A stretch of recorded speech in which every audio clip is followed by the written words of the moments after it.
하나님께서 이 모든 만물을 창조하셨는데요.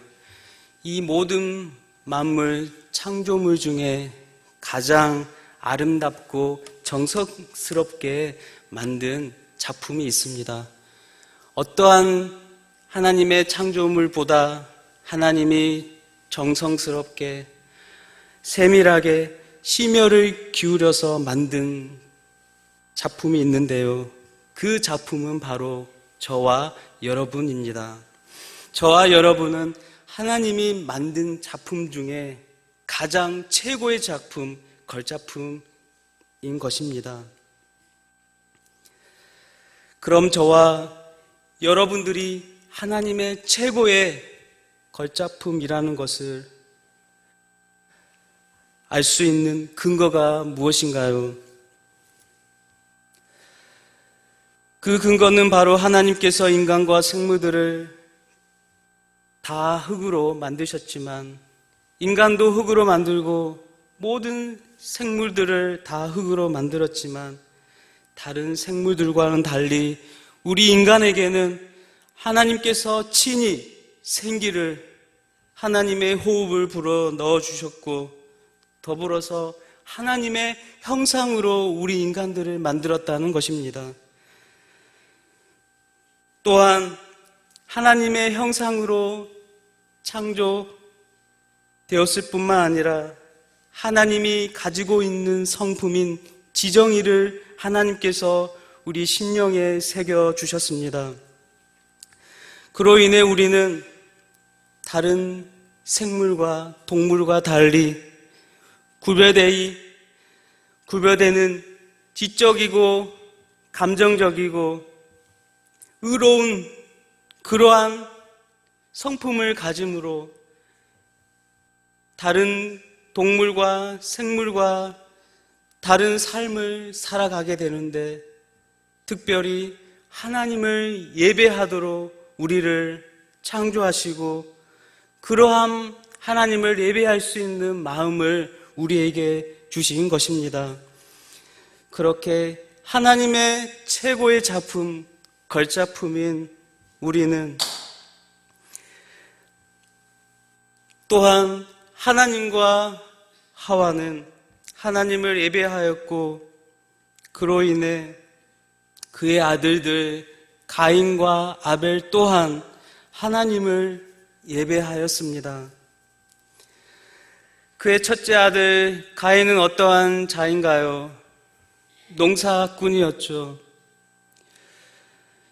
그 농사꾼이었던 가인은 자신이 농산 땅의 소산으로 하나님께 예물을 드렸습니다.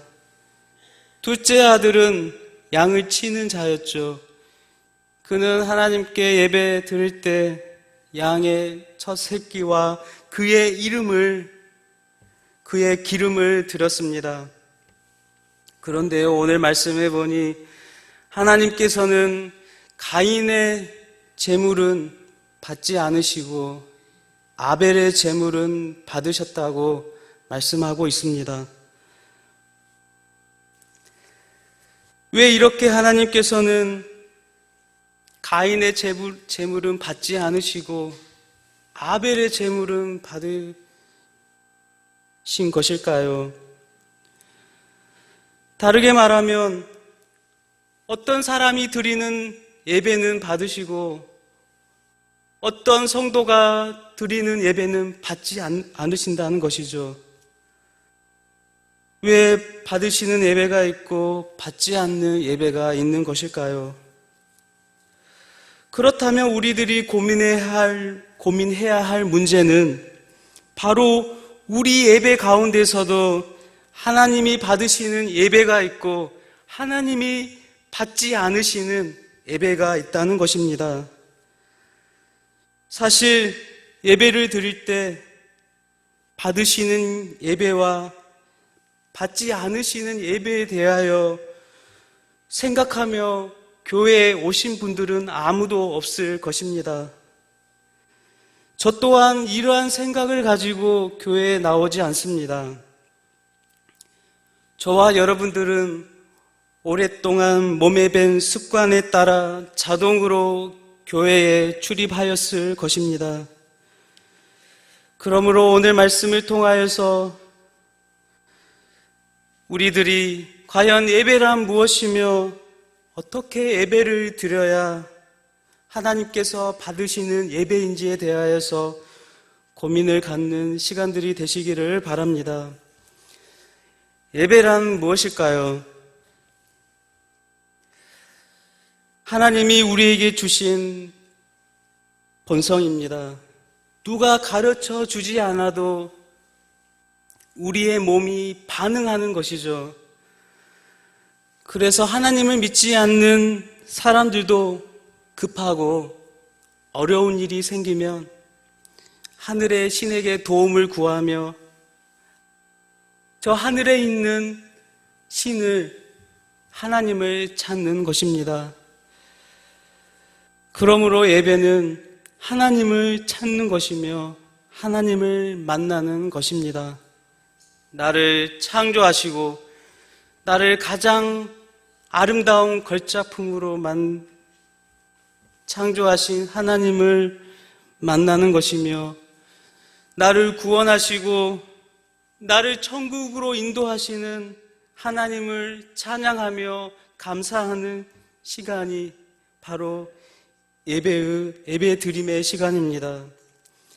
그러므로 아무리 예배를 방해하고 예배의 자리를 가지 못하도록 막는 것이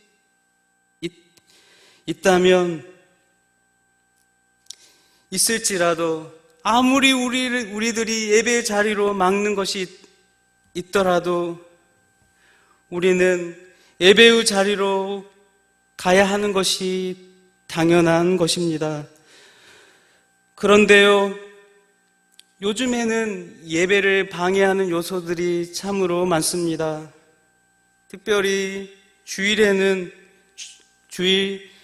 주말 TV 프로그램에는 정말 재미있는 프로그램들이 많이 있죠. TV쇼 진품 명품, 또 가족 오락관, 또 여러분들이 좋아하셨던 전국 노래자랑, 다 주일에 편성된 프로그램입니다. 그런데 이제 주일에 교회에 나옴으로 이러한 프로그램들을 저도 거의 본 적이 없습니다. 또한 그러한 TV의 좋은 프로그램들이 우리의 눈을 흐리게 하는 것이죠. 또한 지금 창궐하고 있는 코로나 바이러스가 우리 마음에 걱정과 불안을 주므로 우리들이 예배를 사모하는 마음들을 막고 있습니다. 예배 드림에 불안한 마음을 주는 것이죠. 또한 예배당에 난방이 너무 잘 되어 잠이 오는 것도 우리의 예배를 방해하고, 또 난방이 너무 안 되어 추운 것도 우리의 예배를 방해하는 것입니다. 또 가끔 울리는 핸드폰과 우리의 눈이 돌아가는 핸드폰이 우리의 예배를 방해합니다. 그러나 우리는 이러한 예배를 방해하는 요소들을 이겨내야 할 것입니다. 이러한 예배를 방해하는 요소들을 이겨야 할 뿐만 아니라 더불어서 예배의 주인공은 우리들이 되어서는 안 됩니다. 예배의 주인공은 오직 하나님이셔야 합니다. 하나님이 예배의 주인공이 될 때 온전한 예배를 드릴 수 있는 것입니다. 내가 원하는 예배, 내가 듣기에 좋은 예배, 내가 만족하는 예배가 아니라 하나님이 만족하며 하나님이 기뻐하시는 예배를 우리는 드려야 하는 것입니다. 그렇다면 오늘 말씀으로 돌아와서, 그럼 왜 아벨의 예배는 받으시고 가인의 예배는 받지 않으신 것일까요? 첫째로 하나님은 예배의 정성을 보셨습니다. 아벨은 양을 치는 자였습니다. 열심히 땀 흘려 양을 치고 하나님께 예배를 드리기 위해 양의 첫 새끼와 그 기름으로 예배를 드렸습니다. 양의 첫 새끼와 그 기름을 바쳤는데요. 구약에서 기름은 종종 최고의 것, 제일 좋은 것을 의미한다고 합니다. 그래서 아벨은 하나님께 최고의 것, 가장 좋은 것을 정성스럽게 준비하여 짐승 또한 선별하여 미리 고민하는 그러한 과정들이 있었다는 것입니다. 예배의 제물을 준비할 때 고민하고 정성스레 하나님께 가장 좋은 것을 드리고자 하는 마음이 있었다는 것이죠. 오늘날로 표현한다면 예배를 드리기 전에 한 주간도 매일매일 기도하며 마음가짐을 다잡고 하나님을 사모하는 마음으로 예물을 준비하며 하나님께 나아온 것입니다. 그렇게 정성스럽게 예배를 고민하고 준비하는 과정이 있고 예배를 사모하며 한 주간을 보낼 때 하나님은 그 예배를 받으시는 것입니다. 그렇다면 예배를 받지 않았던 가인의 예배는 어떠했습니까? 3절에 세월이 지난 후에 가인은 땅의 소산으로 제물을 삼아 여호와께 드렸고, 가인은 제물을 구별하여 드려야 하지만 가인은 그렇게 제사를 준비하지 않았습니다. 그저 땅의 소산으로 제물을 삼아 여호와께 드렸습니다. 아벨은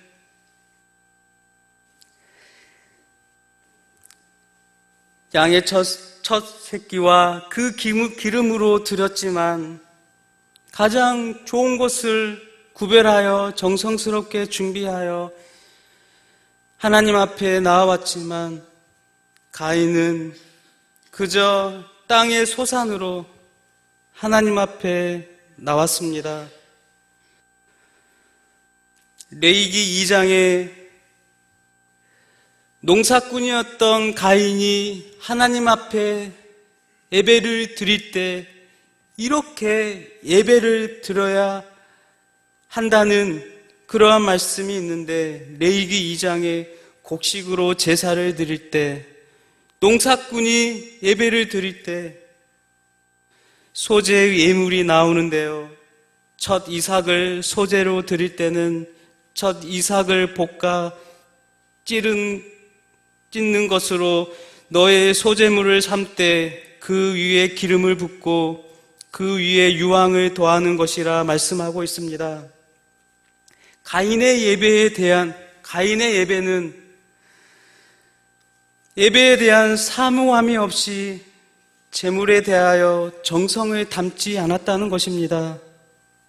제사를 드려야 하니까 세월이 흘러 이제 제사를 드려야 하는데 허둥지둥 마지못해 제물을 준비하여 하나님 앞에 예배를 드렸다는 것입니다. 오늘날 우리들의 모습 가운데 대해서도 이러한 가인의 모습이 보이지 않나요? 일주일에 6일 동안 하나님 없이 허투루 시간들을 보내다가 의미 없이 시간들을 때우다가 주일이 되어 반강제적으로 교회에 나와 출석 체크하고 집으로 돌아오는 우리들의 모습이 보이지 않나요? 예배 드리러 올 때 정성스레 준비한 헌금과 마음가짐이 없다면 예배의 감격은 사라지고 점점 지루하고 형식적인 예배만 될 뿐입니다. 그러므로 우리의 삶은 세상과 구별된 삶이 되어야 합니다. 세상은 하나님 없이 살아가지만 우리는 하나님 없이는 단 한순간도 살아갈 수 없는 존재입니다. 늘 하나님의 도움을 받아야 하는 것이죠. 그러므로 나의 도움이 되시는 하나님 앞에 우리들이 감사와 찬양과 감격이 없이 건조하고 무의미한 예배 생활을 한다면 이것은 바른 예배자의 삶이 아니며, 그럼에도 불구하고 이러한 예배도 하나님께서 받으신다는 것은 우리의 착각일 뿐입니다. 하나님은 그러한 예배를 받으시지 않으십니다. 왜냐하면 하나님은 과거에도 하나님이시며 지금 현재에도 우리의 하나님이시며 미래에도 하나님이시기 때문입니다. 하나님은 정성스레 준비한 예물을 기쁘게 받으심을 알고 구별되이 삶을 들여 온전한 예배를 드리는 참된 예배자들이 되시기를 소망합니다. 두 번째로 하나님은 인격을 보십니다. 하나님은 가인이 드린 땅의 소산물을 받지 않으시고 거부하셨습니다. 그렇게 하나님께 가인이 예물을 드릴 때 하나님께서 거부하시자 가인의 얼굴은 일그러지고 얼굴은 붉게 분노로 가득하였습니다. 가인은 화가 났습니다. 그의 온몸에는 분노로 가득하였습니다. 이것은 예배자의 인격이 잘못되었다는 것을 말해주고 있습니다. 가인은 자신이 옳았고 자신의 재물을 거부한 하나님은 틀렸다는 심정으로 분노했던 것입니다. 이것은 그의 삶은 하나님 중심의 삶이 아니라 자기 중심의 삶으로 살아가고 있었다는 증거입니다. 그의 삶은 선보다는 악과 가까웠습니다. 선을 행하는 삶과는 멀어진 삶이었습니다. 그의 삶은 의로운 문보다 죄의 문에 더 가까운 삶이었습니다. 그로 인해 자신의 예배를 받지 않고 아벨의 예배를 받음으로 몹시 분노하며 안색이 변하였던 것이죠. 그리고 그는 해서는 안 될 죄를 범하였습니다. 살인죄를 범하였죠. 자신의 아우 아벨을 들에서 죽인 것입니다. 아무도 없는 들에서 자신의 아우 아벨을 죽였습니다.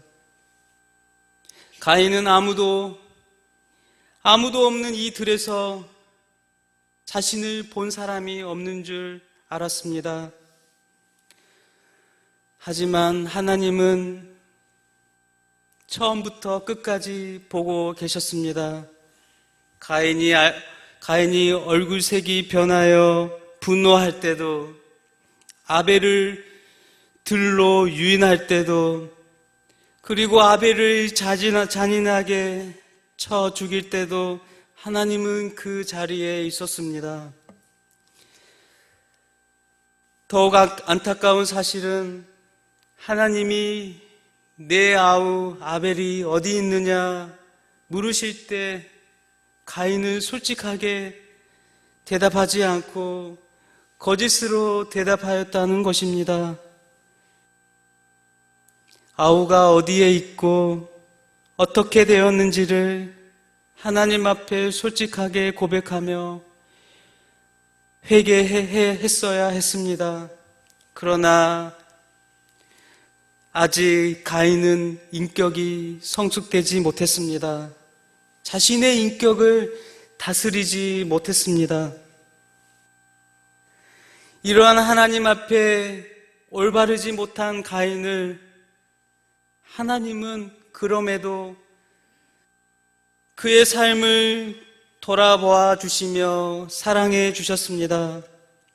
아벨의 죽음을 안타깝게 여기셨고, 또한 가인 또한 그의 삶을 하나님께서 만져 주셨습니다. 13절에 가인이 말합니다.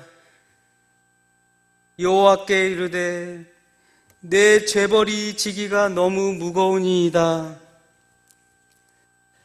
주께서 오늘 이 지면에서 나를 쫓아내시온즉 내가 주의 낯을 배우지 못하리니 내가 땅에서 피하며 유리하는 자가 될지라.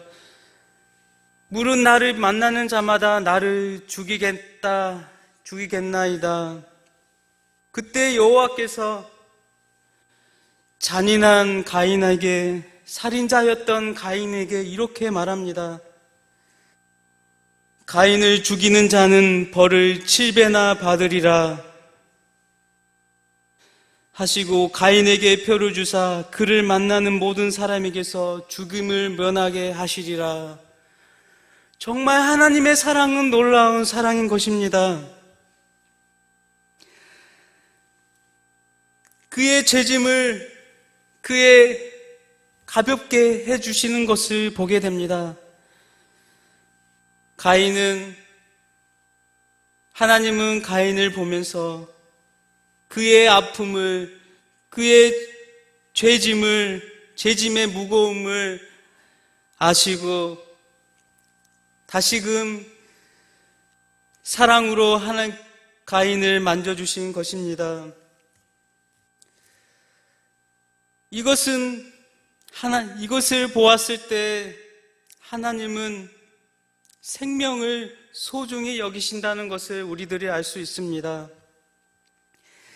아벨의 죽음을 하나님은 아파하셨지만 가인 또한 죄인임에도 불구하고 생명을 소중히 여기시는 하나님은 그의 생명을 연장시켜 주셨던 것입니다.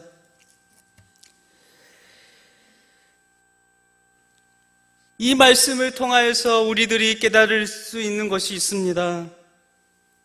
우리의 생명 또한 하나님께서 소중하게 여겨주신다는 것입니다. 우리는 죄인이며 하나님 없이는 살아갈 수 없는 존재이며 또한 우리의 구원이 되시고 생명이 되시는 예수님으로부터 우리의 생명이 다시 솟게 되며 저 영원한 천국을 소망하며 살아갈 수 있다는 것입니다. 그러므로 우리는 우리의 삶을 돌아보며 하나님 앞에 우리의 인격을 더욱더 성숙하게 살아가도록 늘 우리의 삶을 돌아봐야 할 것입니다. 나의 생명을 예수님을 믿게 하심으로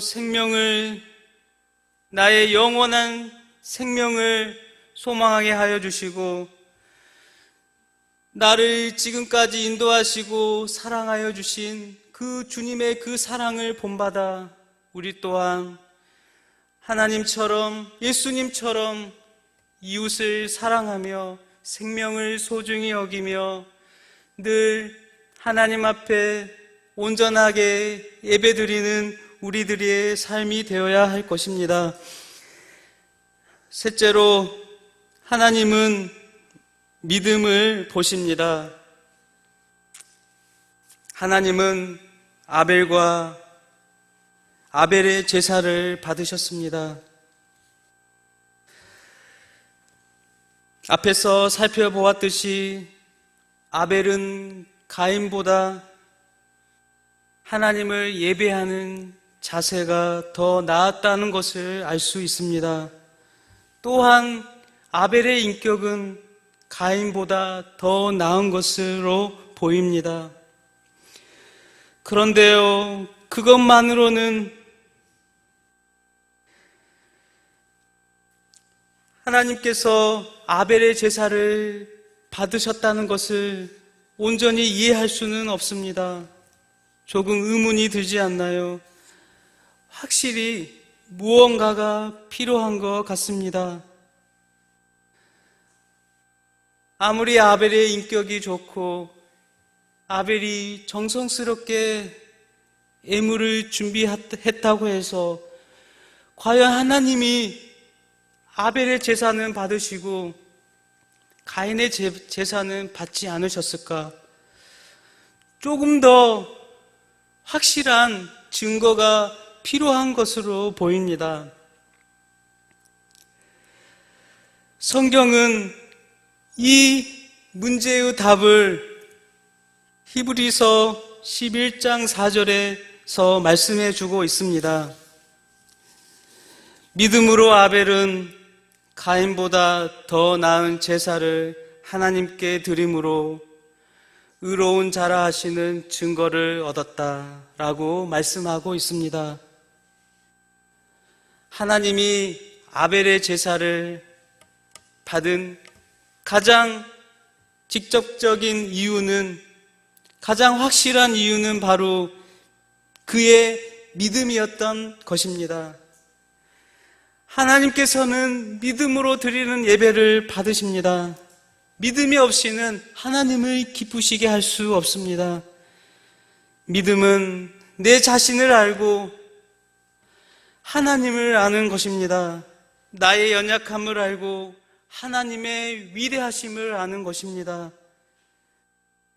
그렇게 자기 자신을 알고 하나님을 잘 알았던 아벨은 믿음으로 가인보다 더 나은 제사를 하나님께 드릴 수 있었던 것입니다. 사랑하는 성도 여러분, 하나님은 우리에게 믿음을 요구하십니다. 이 모든 만물을 창조하신 분이 하나님임을 믿으라는 것입니다. 우리들이 전적으로 타락한 존재라는 것을 믿으라는 것입니다. 우리의 구원자 예수 그리스도의 십자가의 은혜로 인하여 우리의 모든 죄가 씻음 받았다는 것을 믿으라는 것입니다. 그리하여 저 천국의 자녀가 되었다는 것을 믿으라는 것입니다. 하나님은 늘 우리에게 믿음을 요구하십니다. 하나님의 자녀로서의 삶의 믿음을 요구하고 계십니다. 그러므로 인생에 어떠한 어려움이 우리에게 다가올지라도 우리는 믿음으로 그 모든 것을 능히 극복하며 이겨내야 할 것입니다. 자녀의 걱정이 있습니까? 진로의 걱정이 있나요? 죽음의 걱정이 있나요? 가게의 걱정이 있나요? 마음의 걱정이 있나요? 우리의 모든 삶의 주관자이신 주님께 우리의 삶의 걱정들을 맡기시길 바랍니다. 말씀을 맺겠습니다. 하나님이 우리에게 원하시는 예배는 영과 진리로 드리는 예배입니다. 그러한 예배는 어떠한 예배인가요? 정성을 담아 드리는 예배, 우리의 선한 인격이 담겨져 있는 예배, 믿음으로 드리는 예배입니다. 그러므로 저와 여러분들은 더욱더 하나님께 나아와 영과 진리로 예배하길 원합니다. 내게 주어진 하루의 삶을 허투루 보내지 않고 그리스도인으로서 바른 삶을 추구하며 믿음을 주시는 예수 그리스도를 의지함으로 하나님이 기쁘게 받으시는 예배를 드리는 저와 여러분들이 다 되시기를 예수님의 이름으로 축복합니다.